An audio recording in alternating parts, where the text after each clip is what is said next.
যে মনে হয় যে ঘুম চলে আসবে এবং যেরকম আদরের সাথে ওনারা আমাদেরকে ট্রিটমেন্টগুলো দেয় মনে হয় যে বিয়ে শাদী করার প্রয়োজন নেই, বিয়ে না করাতে বউয়ের একটা ফিলিং চলে আসে। এবং এইভাবে মূলত আমার সকল বিষয়বস্তু কমপ্লিট হয়ে গেলে একটা নম্র ভদ্র লুক আমার মাঝে চলে আসে এবং আমার ফেসটা দেখলে আপনি বুঝতে পারবেন কতটা ক্লিন শো করছে। দেন আমার এই বিষয়বস্তু কমপ্লিট হয়ে যাওয়ার পরে ভাইয়া বসে পড়ে তার হেয়ার কাট থেকে সকল বিষয়বস্তু ট্রাই করার জন্য এবং তারপরে ভাইয়ার হেয়ার কাট করা শুরু হয় এবং হাবিব ভাই অনেক যত্নের সাথে সে সকল হেয়ার বিষয়বস্তুগুলো মেনটেন করছিলেন। এবং ভাইয়ার যেহেতু চুল আমার চাইতে অনেকটাই ঘন, সেই জন্য হাবিব ভাই মাঝে মাঝে বলতেছিল যে আপনার চাইতে আপনার ভাইয়ের চুলটা কেটে অনেক মজা পাচ্ছি এবং আমার চুলটা আসলে ভাইয়ার তুলনায় অনেক পাতলা এবং অল্প ঘন। সেই জন্য আপনাদের কাছে যদি অবশ্যই কোনো সলিউশন থাকে তো আমাকে জানাইতে পারেন। এবং এখানে ভাইয়া যে ফেসিয়ালটা নিচ্ছিল সেটা হচ্ছে তাদের হাইড্রা ফেসিয়াল এবং সেটা হচ্ছে one of the best facial in look change gents parlour, যেটা ভাইয়া নিচ্ছিল। এবং সত্যি বলতে এটার ফলাফল স্বরূপ আপনার ফেসে অনেক অ্যামেজিং একটা গ্লো আসবে, যেটার জন্য ভাইয়া নিচ্ছিল। এবং সত্যি বলতে এটা ওয়ান অফ দ্য বেস্ট কেন সেটা বোঝাই যাচ্ছিল, কারণ প্রতিনিয়ত এটাতে এক একটা নতুন নতুন জিনিস অ্যাপ্লাই করছিল ভাইয়ার ফেসে, যেটা আমার দেখে একটু মাঝে মাঝে কষ্ট মনে হচ্ছিল, কারণ প্রায় ভাইয়া 2 ঘন্টা মতো এখানে বসে এই ফেসিয়ালটা নিচ্ছিল। এবং সকল বিষয়বস্তু শেষে ভাইয়ার আপনি ফেসের লুকটা দেখলে বুঝতে পারবেন যে হাইড্রা ফেসিয়ালটা আসলে আমাদের ফেসের জন্য কতটা ইম্পর্টেন্ট এবং কতটা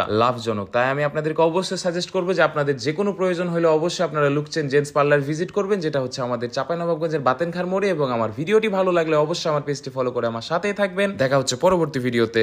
আল্লাহ হাফেজ।